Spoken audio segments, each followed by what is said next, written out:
मध्ये एकदा तुमचं पुन्हा मनापासून स्वागत आहे। माझ्या कोटताईंचं, कोटदादांचं, माझ्या पूर्ण युट्यूब फॅमिलीचं मनापासून स्वागत आहे। सध्याला थंडी पडायला सुरुवात झाली आहे आणि थंडीच्या दिवसांमध्ये खूप प्रमाणामध्ये आवळे येतात आणि मार्केटमध्ये खूप प्रमाणामध्ये आवळे अवेलेबल असतात। आज त्याच आवळ्यांपासून आपण चटणी बनवणार आहोत। ही चटणी खायला खूप छान लागते, अगदी गोड, तिखट, खट्टी मिठी। अगदी याआधी तुम्ही बघितली पण नसेल, इतके छान पद्धतीने चटणी बनते। ही चटणीच्या शरीरासाठी खूप सारे फायदे आहेत, तुम्हाला पुढे ते बघायलाच भेटेल। चला मन वेळ आलो तर आपण रेसिपीला सुरुवात करूया आणि तुम्ही व्हिडिओ न स्किप करता कंटिन्यू बघत राहा। माझ्या चॅनलवर नवीन असेल तर प्लीज चॅनलला सबस्क्राईब करा, जेणेकरून माझ्या नवनवीन रेसिपीचं तुम्हाला नोटिफिकेशन मिळत राहील। चला मग रेसिपीला सुरुवात करूया।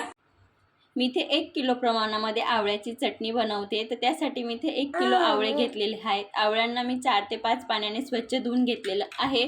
आता गॅस ऑन करून कढईमध्ये खाली गरम पाणी ठेवलेलं आहे, त्यावरती एक चाळणी ठेवली। चाळणीमध्ये मी 1 किलो आवळे टाकून आता स्टीम करून घेणार आहे। तुमच्याकडे स्टीमर असेल तर तुम्ही स्टीमरमध्ये पण स्टीम करू शकतात। आपल्याला 7 ते 8 मिनिट चांगलं हाय टू मीडियम फ्लेमला स्टीम करून घ्यायचे। बघू शकतात मी 8 मिनिटानंतर इथं बघते, इथं गॅसची फ्लेम आता बंद करून दिलेली आहे आणि आता आपण चाळणी काढून घेऊया साईडला गार करण्यासाठी। थोडं हलवून घ्यायचं, जे एक्स्ट्राचं स्टीममध्ये जे पाणी आलेलं असेल वाफेमध्ये तर ते खाली गळून जाईल।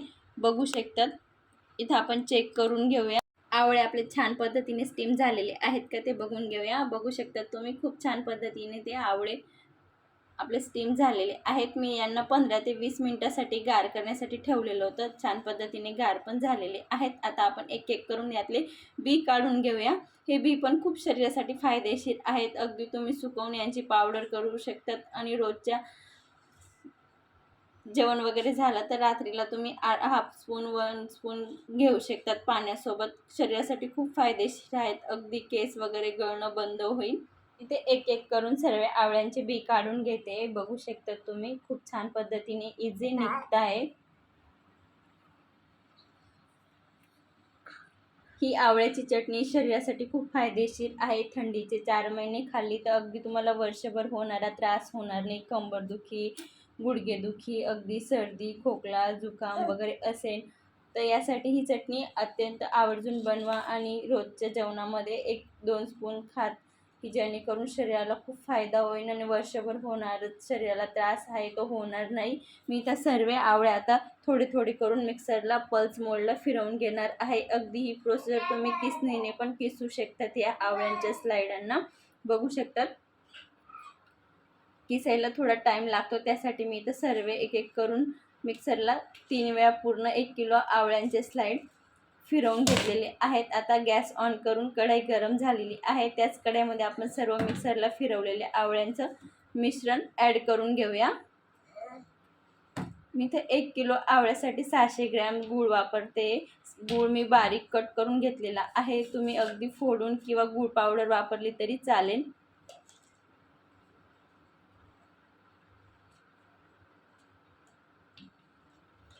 गूळ जर कट करून घेतला तर खूप लवकर मेल्ट होतो, अगदी टाइम वगैरे जास्त जात नाही आणि ही चटणी बनवायला जास्त फारसा टाइम लागत नाही। अगदी तुम्ही 20 ते 25 मिनिटात आरामात बनवू शकतात।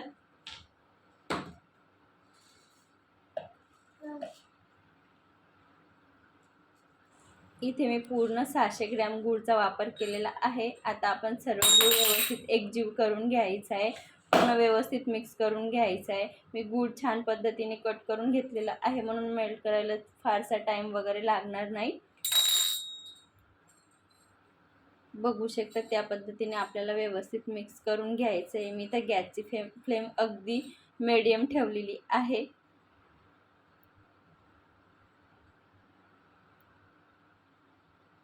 ही प्रोसिजर अगदी आपल्याला लो टू मीडियम फ्लेमला करून घ्यायची, जोपर्यंत आपला गूळ व्यवस्थित मिक्स होत नाही तोपर्यंत।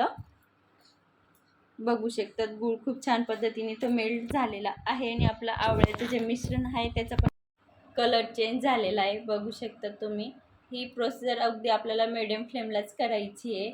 यात मी आता 200 ग्रॅम धागेवाली खडी साखर मी मिक्सरला फिरवून घेतलेली आहे। 1 स्पून इथं मी जिरा पावडर, 1 स्पून बडीशोप पावडर आणि हाफ स्पून काळी मिरी ॲड केलेली आहे।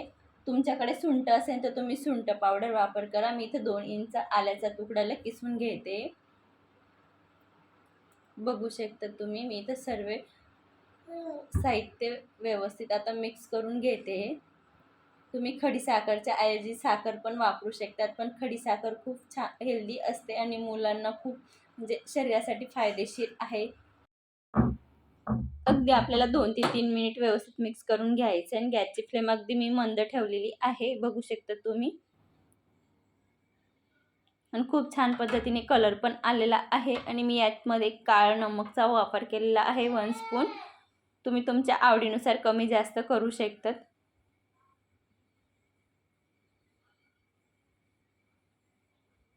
बघू शकतात खूप छान पद्धतीने इथं तयार झालेला आहे. यात आता आपण शेवटी लाल तिखट वापर करणार आहोत. मी इथं काश्मीरी लाल तिखट 2 स्पून घेतलेलं आहे. तुम्ही घरगुती लाल तिखट घेत असाल तर तुम्ही चवीनुसार कमी जास्त करू शकतात.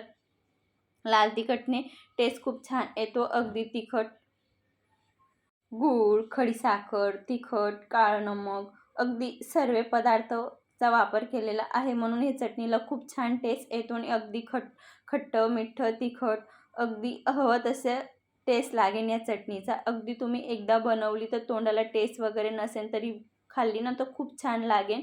मी इथे दुसऱ्या गॅसवरती आपली जी आवळ्याची चटणी आहे ती ठेवलेली आहे आणि 3 स्पून मी इथं मगज बी व्यवस्थित ड्राय रोस्ट करून यात ॲड करून घेते. बघू शकता तुम्ही. तुम्ही कमी जास्त करू शकतात मगज बी. अगदी हे ऑप्शनल आहे, पण शरीरासाठी मगज बी खूप फायदेशीर आहे, म्हणून मी इथं 3 स्पून वापर करते. आणि थंडीच्या दिवसामध्ये कोणतेही पदार्थ असू द्या, हलके, जड, हे पचायला खूप इझी पचून जातात. त्यासाठी ही मगज बी शरीरासाठी खूप छान आहे आणि आवर्जून घातली ना तो खूप चटणीचा टेस्ट वाढतो. इथं बघू शकतात आपली चटणी बनवून तयार झालेली आवळ्याची आणि हवाबंद काचेच्या डब्यामध्ये तुम्ही अगदी 1 वर्षापेक्षा जास्त तुम्ही स्टोअर करू शकता. त्यात आपण पाण्याचा जराही वापर नाही केलेला आहे आणि स्टोअर करताना तुम्ही 2 लवंग आणि 2 दालचिनीचे तुकडे ठेवा. ही चटणी तुम्ही हवे तेवढे दिवस स्टोअर करू शकतात. आजची रेसिपी कशी वाटली कमेंटमध्ये नक्की सांगा. अशाच एक छानशा रेसिपीसोबत भेटूया. तोपर्यंत मस्त खा, स्वस्त राहा, सर्वात महत्त्वाचं आनंदी राहा. पुन्हा भेटूया. तोपर्यंत धन्यवाद.